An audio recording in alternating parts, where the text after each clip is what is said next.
하실 때 고려하실 수 있는 사항이랑요. 그리고 저희가 서비스하면서 겪었던 실패 사례를 간략하게 말씀드리려고 합니다. 원래는 성공 사례도 같이 넣으려고 했는데요. 오늘 연사분 중에 펄어비스 관계자분이랑 레드폭스 관계자분이 오신다고 하길래 굳이 성공 사례는 거기서 들어도 될 것 같아서 일부러 누락을 시켰습니다. 그리고 오늘 제가 말씀드린 내용이 이제 좀 코끼리 뒷다리 만지기 정도일 수도 있으니까요. 좀 감안해서 들어주시면 감사하겠습니다. 우선 안 짚고 넘어갈 수 없는 게 중남미 게임 시장 규모인데요. 제가 주로 보는 리포트는 슈퍼데이터랑 뉴즈 리포트를 보고 있는데요. 뉴즈 리포트를 보면 전 세계 중에 중남미 시장은 4% 정도 됩니다. 약 2017년 기준으로 4조 4천억이라고 했는데요. 국내 모바일이 작년에 4조 8천억 원이고 국내 온라인이 4조 7천억이라고 하니까 중남미는 벌써 사이즈에서 많이 작지요. 그래서 그래도 중남미 중에서도 멕시코와 브라질을 보시면 8위와 9위 안에 있는 거를 보실 수 있겠습니다. 12위와 13위 안에 있는 걸 보실 수 있겠습니다. 또 중남미를 좀 자세히 보면요. 중남미 중에서도 멕시코와 브라질이 쌍두마차 역할을 하고 있고요. 그리고 콜롬비아, 아르헨티나, 베네수엘라가 있는데 이 리포트를 보면서 좀 의아했던 게 베네수엘라가 지금 하이퍼 인플레이션으로 많이 힘든 상황인데도 저 정도 매출이 나오나 좀 의아하긴 했습니다.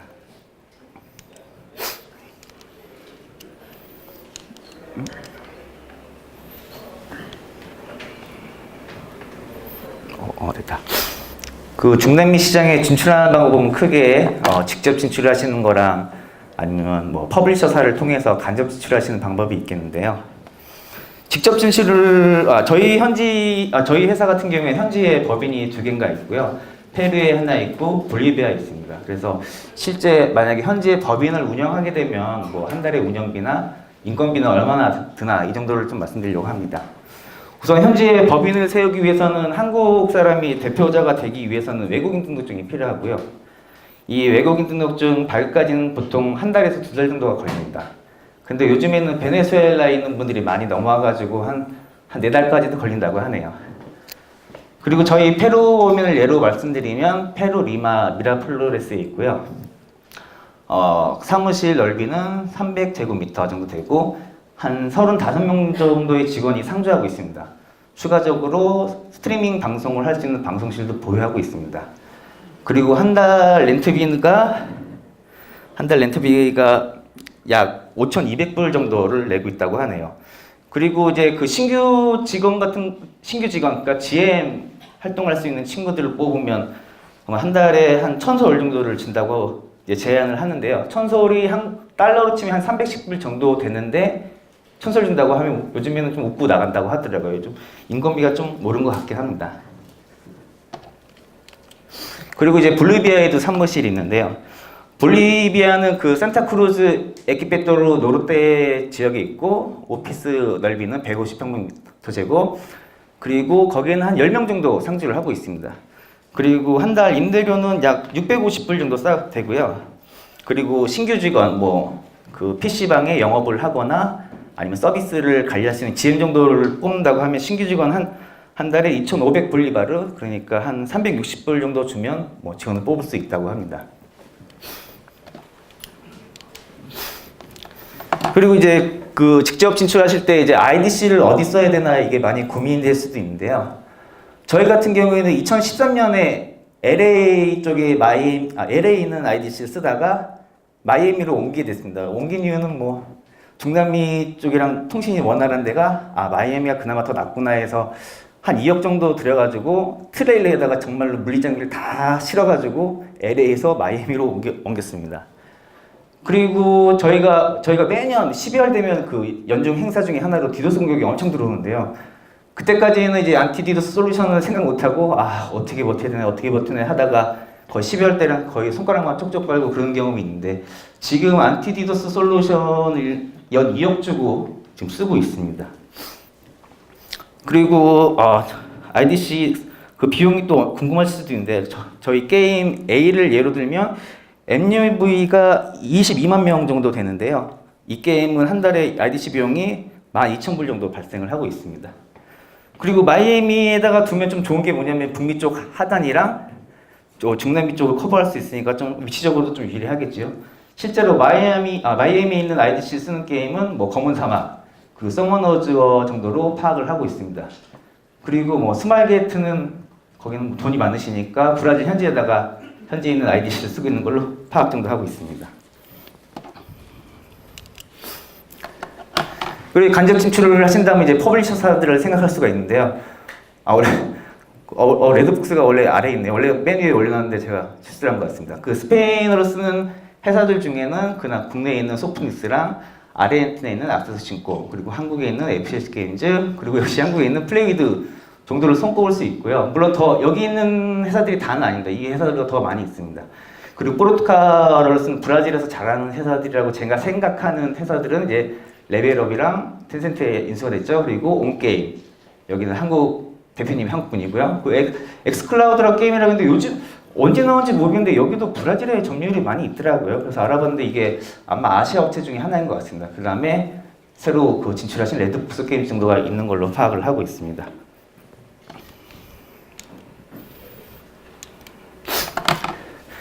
그리고 이제 PC 스펙 도대체 어느 정도 돼야지 이제 중남미에서 먹힐까? 이거를 이제 저희가 자체적으로도 주기적으로도 이제 저희 유저들이 PC를 어떤 걸 갖고 있나 이런 스펙 조사들 하고요.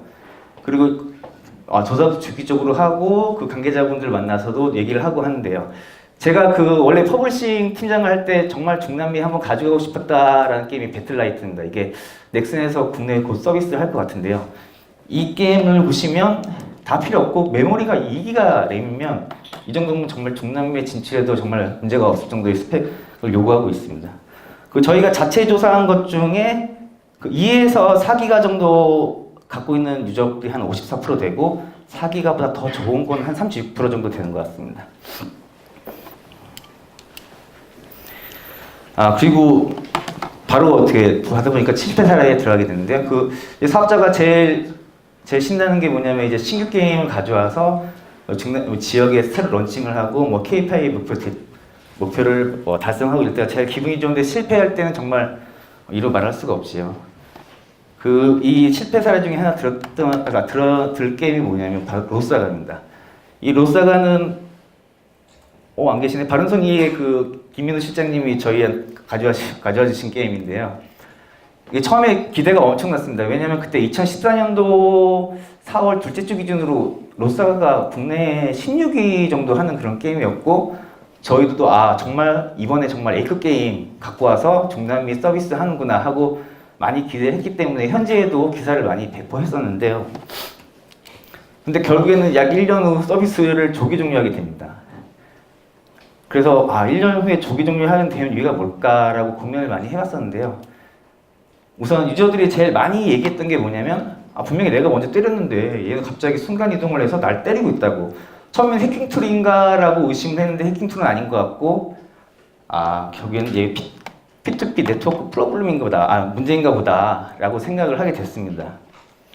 이게 왜 이런 결론을 내렸냐면요. 우선 처음에 그 개발사 관계자분이 말씀해 주신 게 인도네시아에서는 섬으로 나눠져 있는데도 전혀 문제가 없다. 섬과 섬에 있는 유저들이 통신을 해도 문제가 없는데 중남미라고 문제가 있겠냐라고 말씀을 하셨었는데 우선 저희가 서비스 지역을 먼저 한번 체크를 해봤습니다. 그 인도네시아 그 지역 그 넓이가 라틴 아메리카 넓이가 거의 10배 정도 나고요. 거기서 브라질을 뺀다고 해도 5배 정도 차이가 나죠. 이 넓이보다는 이 지역 서비스 지역보다 더 문제가 됐다고 생각했던 게 뭐냐면 그러니까 해저 통신 케이블이 이렇게 상단에 보시면 미국 안에 그 대륙간으로 이제 통신 케이블이 왔다 갔다 하고 있는데 중남미 같은 경우에는 바다를 통해서 만약에 그 우측 하단에 보면 부에노스아이레스 아르헨티나 수도가 있습니다. 만약에 아르헨티나 유저랑 페루 유저가 붙어서 플레이를 한다면 산티아고 죄송합니다. 안데스 산맥을 지난 다음에 그다음에 산티아고를 지나고 그다음에 해저 케이블을 타고 페루 유저랑 만나게 되는데요.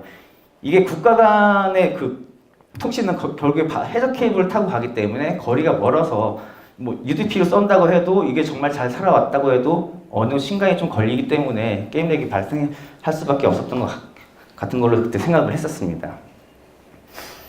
그리고 이게 2017년 12월 기준 그 인터넷 평균 인터넷 속도인데요. 왼쪽이 PC고 오른쪽이 모바일입니다. 왼쪽에 한국이 4위를 나타내고 있고요. 그 아래 보시면 뭐 칠레가 다운로드가 35.mbps, 뭐 업로드가 6.6, 뭐 이 정도 나는데 세계 평균보다도 많이 못 미치고 있는 상태입니다. 그러면 옛날에는 이거보다 좀 더 심했다고 볼 수가 있겠죠. 그나마 모바일은 뭐 세계 평균에 좀 근접하는 것을 나타내고 있습니다.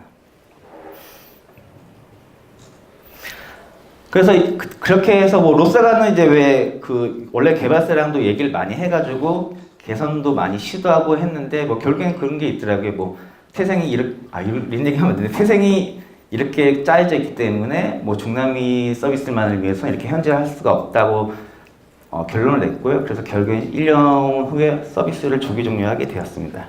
그래서 저희 자체 개발하고 서비스하고 있는 게임들을 보면요.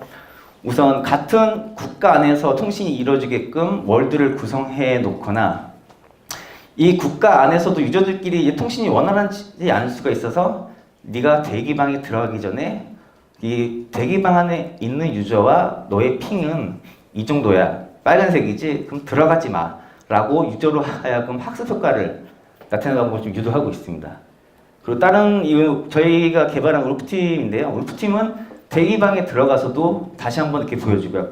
보통 300핑을 기준으로 해가지고 300핑 이하면 넌 게임을 해도 돼 라고 저희가 정의하고 있고 300핑이 넘어가면 그때부터 반강제로 쫓아내고 있습니다.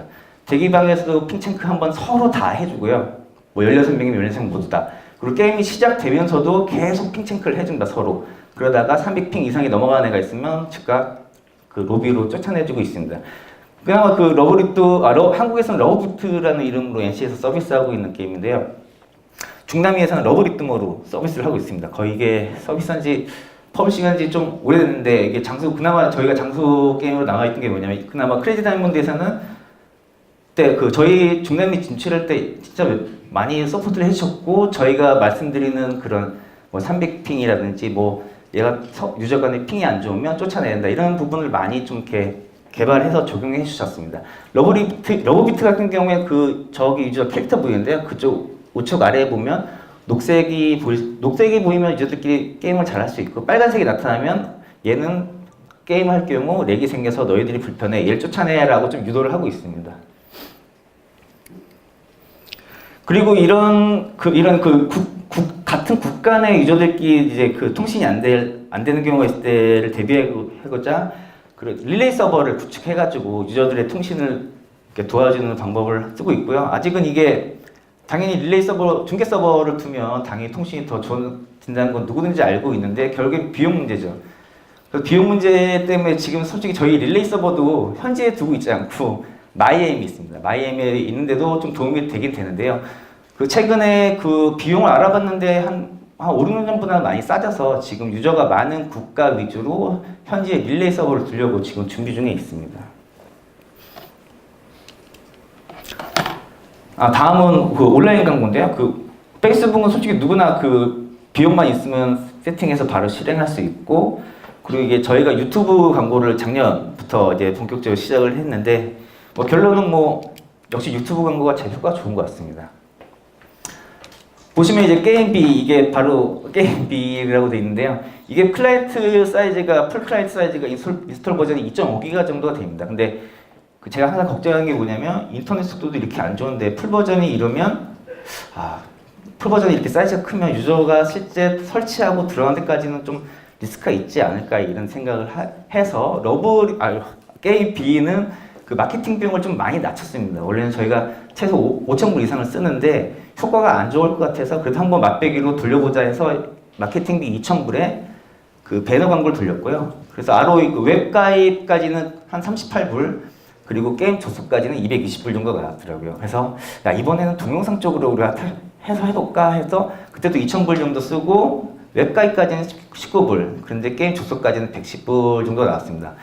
그래서 220불이고 110불이면 거의 뭐 한 24만 원, 한 13만 원 정도 하는데요. 차라리 이럴 거면 그냥 애들 한 돈 2만 원씩 주고 가입하라고 하자 해서 그런 생각도 가지게 돼서 차라리 원래 잘했던 거나 하자 해서 저희가 주로 했던 건 이제 오프라인인데요. 오프라인도 한 4,000불이나 5,500불 정도 쓰면 어디 좋은데 장소 빌려가지고 유저들이랑 신나게 놀기도 하고 게임데이도 할 수 있고 뭐 상품도 나눠주고 할 수가 있습니다. 근데 저희 현지 직원들이 맨날 이걸 할 수는 없으니까 그래도 뭔가 더 온라인으로 하되 좀 더 효과적인 거 있지 않을까라고 생각하다가 한국에서 그 모바일 하실 때 유튜브 그런 분들 많이 이용해서 한 걸 보고 저희도 한번 도전을 해봤죠. 그래서 이제 우선 여자 에이전시를 이번에는 에이전시를 이용해서 했었거든요. 에이전시를 통해서 했는데 4,500불 들어가지고 웹까지는 한 명당 5불 정도 나왔고 게임 접속까지 60불 정도가 나왔습니다. 그래서 야 그래도 페이스북 배너보다는 70% 정도 효과가 좋고 페이스북 비디오보다는 한 40% 더 효과가 좋구나. 요거를 착안을 해가지고 결국에 게임C에도 한번 적용해봤습니다. 요 게임C는 1.1기가 정도 되고요. 마케팅 버젯은 좀 낮췄습니다. 한 1,600불만 써보자 해서 써봤더니 웹가입까지는 한 3불, 게임 접속까지는 한 5불 정도 나왔습니다. 이게 저희가 이 게임도 페이스북 배너로 돌려봤었는데 효과가 90% 정도 더 좋아지더라고요. 그래서 근데 이걸 하면서도 생각한 게 뭐냐면 차라리 모바일 게임이었으면 구글 플레이나 앱스토어 그 페이지까지 오는데 ROI가 더 낫지 않을까 이런 것도 한번 생각을 해보게 되었습니다. 근데 유튜버들이 많이 힘들었던 게 뭐냐면요. 이번에 에이전시를 이용했던 게 뭐냐면 원래 그 전에는 그 에이전시한테 떨어진 금액도 유튜버한테 좀 더 주고 더 열심히 해보자 이런 의도가 있었는데요. 근데 유튜버들이 저희가 일일이 컨택을 하다 보니까 얘네가 주소가 나와 있긴 하는데 우선 얘네가 영어를 못하니까 현지 법인을 통해 가지고 스페인어로 컨택을 하게 되는 그런 애로사항도 좀 있었고 그리고 이제 만약에 특정 날에 업데이트를 한다거나 이벤트 시작한다고 하면 야 이날에 맞춰서 니네가 게임 리뷰 영상을 틀었으면 좋겠어 라고 하는 게 저희가 요청을 해도 미안한데 내가 이번에 휴가가 있어가지고 니네 영상은 내가 휴가 갔다 쓸게 아니면 가끔씩 잠수타는 애들이 있습니다. 근데 얘네가 돈을 떼먹진 않는데 일정을 좀 안 지키는 그런 성향이 약간 좀 있습니다. 그리고 이거 피는 이제 금액은 거의 유튜브 팔로워 수 대비해가지고 걔네들이 부르는 정도고요. 그런데 이제 되게 쪼잔한 게 뭐냐면 이제 얘네들이 돈을 에이전시를 통하면 에이전시한테 그냥 돈을 주면 되는데 개인적으로 컨택을 하다 보면 나 돈 페이팔로 받을게. 그런데 페이팔 수수료도 니네가 내줘라고 하면 저희는 당연히 해야 된다고 안 달라 했으니까 준다고 하는데 재무실에서는 왜 우리가 물건을 이용하는데 그런 수수료까지 우리가 내야 되냐 이런 작은 트러블이 있었습니다. 결국엔 다 유튜버가 원하는 대로 주긴 줬었죠. 벌써 있네. 그리고 원래 이 다음에는 서비스 성공 사례를 넣으려고 했는데 어떻게 하다 보니까 바로 모바일 게임 매출이 나왔네요. 이게 모바일 게임 매출은 왜 집어넣냐면 이게 오늘 주체가 모바일 협회다 보니까 혹시 모바일 쪽에서 많이 오시지 않을까 해서 그냥 한번 넣어봤고요. 아무리 멕시코랑 브라질이 쌍두마차 역할을 한다고 해도 사이즈가 작으니까 그냥 작년 12월 기준으로 1위부터 15위까지 그냥 얘네가 그로스 매출이 얼마나 나왔나 한번 정리를 해봤습니다. 멕시코 해봤자래. 클래시 로얄이 그래도 20만 불 이상이 버는구나. 브라질의 구글 플레이 기준으로 해가지고 클래시 로얄이 그나마 40만 불 이상은 버는구나 라고 정도를 봤는데요. 솔직히 저는 개인적으로 불었던 게 뭐냐면 우리가 PC게임 이렇게 열심히 하는데 모바일 그래도 열심히 하면 저 정도는 벌어들이는구나 하고 솔직히 부럽기는 좀 했습니다. 네. 어떻게 오늘 제가 말을 빨리 하다 보니까 오늘 제가 준비한 건 여기까지입니다. 감사합니다. 혹시 질문 있으신가요? 서버 쪽으로 하셨는데 네. 클라우드나 AWS 이용하지 않으시고 네. 릴레이 서버를 마이애미에 두고 그다음에 남미 전역에도 릴레이 서버를 두시려고 하는 게 네네. 어떤 이유에서인지 궁금하고요. 그다음에 IGC를 운영하게 되면 인프라 인력이 필요할 텐데 네네. 그런 인프라 인력들 관리나 인건비 정도 그다음에 장비 수급하는 것도 현지에서 조달해야 될 텐데 그런 것도 어떻게 하셨는지. 첫 번째 말씀하신 거는 좀 제가 이전에 퍼블리싱 팀장이 해가지고 게임을 갖고 오면 그냥 런칭 정도만 하는 정도로 해가지고 좀 답변을 못 했을 것 같고요. 두 번째도 이 관리하는 SE팀이 따로 있습니다. SE팀이 뭐 마이애미 같은 경우에는 KT를 끼고 같이 하고 결국에는 그 중남미 쪽 텔레포니카랑 KT랑 저희 S팀이랑 뭔가 협업을 해가지고 하는 걸로 알고 이 정도만 알고 있습니다. KT는 한국 KT. 네, 한국 KT입니다. 네. 뭔가 뭐 벤치가 있어갖고 같이 작업을 하시는. 네네네. 저희 회사는 KT랑 뭐 무척 관계가 좋습니다. 네. 감사합니다. 네. 제가 사실 어. STX에서 네. 그 일을 좀 해서 첨언을 드리자면 그 당시 저희가 데이터 센터를 놓을 때는 클라우드를 많이 쓰던 시절이 아니었고요. 그렇죠. 그리고 클라우드가 굉장히 비쌌고 PC에는 클라우드를 거의 쓰지 않았어요. 남녀성 뭐 이런 것 때문에. 아, 그리고 또 클라우드 중에 또 제가 물어본 게 있는데 왜 우리 안 쓰냐고 물어봤더니 디도스 공격에 많이 취약하다 이 정도 답변 정도는 들었습니다. 네.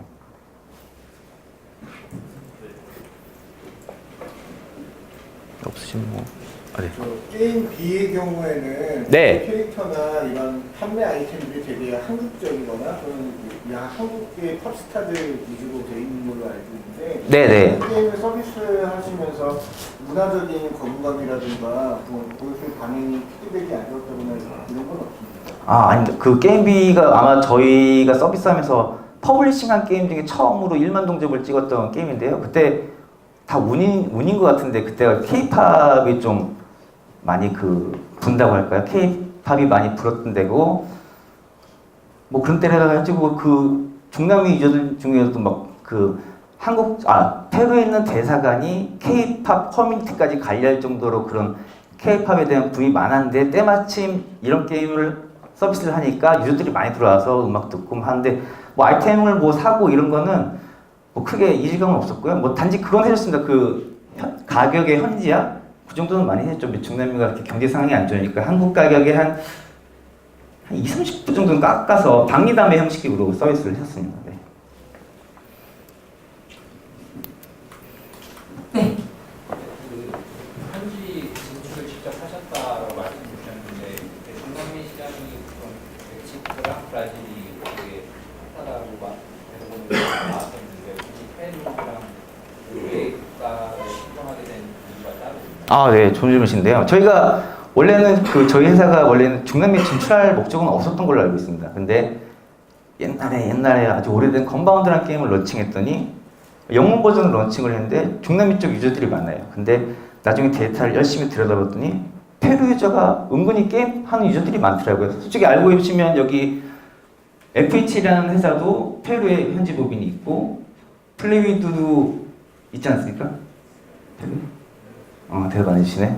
네. 그래서 근데 페루 유저가 은근히 많아서 저희가 페루 쪽에 현지 법인을 세우게 된 거고요. 그리고 볼리비아는 이제 게임 PC방이나 게임하는 유저들이 많아가지고 볼리비아도 진출한 거예요. 물론 콜롬비아나 멕시코에 진출하면 좋죠. 근데 이거는 다 유저 프로를 좀 따라가는 것 같습니다. 어느 나라에 유저가 많냐. 물론 저희가 이제 이런 작년 1월에 론칭한 게임이 또 있는데 그 게임 같은 경우에는 콜롬비아에 유저가 많아가지고 1월달에 작년 12월에는 콜롬비아에 가서 행사도 하고 했는데 결국엔 그 게임이 현지 법인을 설립해 줄 정도의 돈을 벌어주냐 이것도 좀 중요한 것 같습니다. 네. 네, 추가할 질문 있으시나요? 현지에서 GM 활동을 하시는 현지인분들 채용하신다고 그러는데요. 네. 그리고 채용을 하지 않는 경우는 현지인들로만 구성된 GM을 담당하는 운영 업체들이 따로 존재할까요? 네. 그런 걸로 알고 있습니다. 알고 있는데 저희한테도 가끔씩 메일이 오거든요. 뭐 게임 현지 운영해주겠다고 중남미 쪽에. 그래서 뭐 저희는 당차게 거절을 하죠. 저희 이미 현지에 법인이 있으니까 필요 없을 것 같다고. 네. 네. 비용면에서 비싸다는 말씀이 저희가 외주 업체를 쓰면 비쌀 것 같아요. 그것까지는 아마 고민을 못 해봤던 것 같은데 만약에 뭐 경영자 입장이면 여기가 더 싸고 말도 잘 들으면 외주를 주지 않을까 이런 생각을 하고 있습니다. 네. 한 가지만 더 질문이 있는데요. 네. 아까 말씀 주신 부분에서 지금 페루랑 볼리비아에 직접 법인을 세우신 거잖아요. 네, 뭐 아르헨티나랑 브라질도 있었는데 아르헨티나는 나라가 망하다 보니까 철수를 했고요. 브라질에는 너무 잘하는 회사들이 많아서 이거 치킨 싸움 해도 안 되겠다 해서 철수하게 됐습니다. 네. 네. 이게 스페인어권 사람들이다 보니까 그 국가의 이제 담당 직원들이 중남미 전체 이제 포르투갈 법안까지 포함해서 커버가 가능한지. 아, 예. 아, 예, 물론 가능하죠. 처음에 브라질에 법인이 있을 때는 그냥 당연히 브라질 서비스는 그 브라질 법인에 맡기면 되는데 브라질이 철수를 하면서 근데도 그 페루 법이나 볼리비아 법인에서도 은근히 그 포르투갈을 하나 사람들을 뽑을 수 있더라고요. 그래서 쓰고 있습니다. 네. 그렇게 다 받고 여러 가지 언어를 하게 되는 경우에는 비용적인 측면에서 저희가 직접 채용하실 때 더 많이 지불을 한다 그런 비용적인 차이가 있을까요? GM. 아, GM 중에서도 이제 스페인어만 하냐, 스페인어 플러스 영어를 하냐, 스페인어 포르투갈어를 하냐, 뭐 이런 거에 따라 비용은 다르고요. 뭐 당연히 뭐 한글 똑같이 뭐 경력이 될수록 계속 급여가 올라가는 건 똑같습니다. 처음 힘들죠. 네.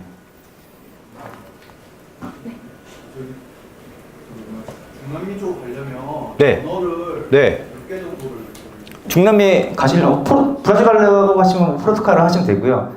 만약 그 외에 스페인어권 가려면 정말 스페인어를 하시는 게 좋습니다. 왜냐면 영어 한다고 뭐 저도 영어 잘하는 편은 아닌데 가서 영어를 얘기하면 야 프로그램 때 왜 영어 써? 뭐 이런 정도입니다. 스페인어를 써야지. 스페인어권 나라에 왔을 때 스페인어 써야 돼. 이런 게 좀 없지 않아 있습니다. 네. 저희는 업종은 조금 다른데 저희도 중남미에 서비스를 하고 있거든요. 근데 저희는 페이먼트를 많이 조사를 못해서 페이팔만 하고 있는데요. 네네. 제가 멕시코랑 칠레를 갔었는데 네네. 캐시를 아직도 굉장히 많이 쓰고 물론 칠레는 크레딧카드 많이 쓰고 아, 예, 맞습니다. 요즘에 신용카드 보급률도 올라가고 있어가지고 원래 죄송합니다. 얘기가 새다 보니까 먼저 질문 듣겠습니다. 예, 멕시코만 봤을 때는 캐시를 거의 50% 정도 썼었던 것 같고 그 현지 데뷔카드 큰 쇼핑몰에 체인의 데뷔카드를 쓴다든지 그렇게 해서 네. 대출을 많이 쓰고 있어요. 네, 맞습니다. 네. 지금 혹시 오프라인으로 선물 카드라고 하나요? 네. 크레딧이 들어있는 형태의 그런 다른 방법의 페이먼트를 시도하신 적이 있는지? 아, 제가 콜롬비아 유저가 많은 게임 서비스 하고 나서 콜롬비아 유저가 많을 때 제가 개인적으로 욕심냈던 게 페이먼트 중에 욕심냈던 게 뭐냐면 원래 세븐일레븐에 그런 구글 플레이 기프트처럼 이렇게 유통되는 게 있더라고요. 다른 업체에서 하고 있길래 우리도 욕심내서 해보자고 했는데 좀 후지부지 했던 기억이 있네요. 세븐일레븐에 아마 있을 겁니다. 멕시코도 있는 걸로 알고 있고요. 약간 이미 크레딧이 들어있는 네, 네. 쿠폰식으로 많이 판매를 하더라고요. 멕시코에. 네네. 스테이플 뭐 이런 데 가면은. 그래가지고 그런 시도는 아직 안 하신 거고 그냥 네. 플레이에서 통해서 결제만. 아니 뭐 저희는 모바일 게임까지는 아닌데 그냥 구글 플레이 기프트 카드를 파는 거를 보고 우리도 이렇게 팔아봤으면 좀 제가 답변을 잘못 드린 것 같은데요. 네.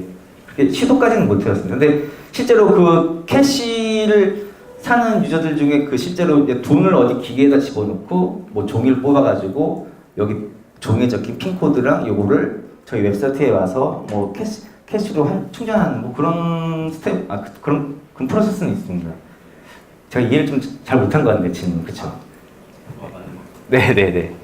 추가 질문. 이중조세 방지 효약이 돼 있는 곳이 있고 안 돼 있는 네네. 안 돼 있는 곳의 경우에 수익이 많이 떨어지는 걸로 알고 있는데. 죄송하지만 그런 조항 뭐 그런 건 알고 있는데 그런 것까지 제가 알면 일이 너무 많아질 것 같아서 딱 거기서 잘랐습니다.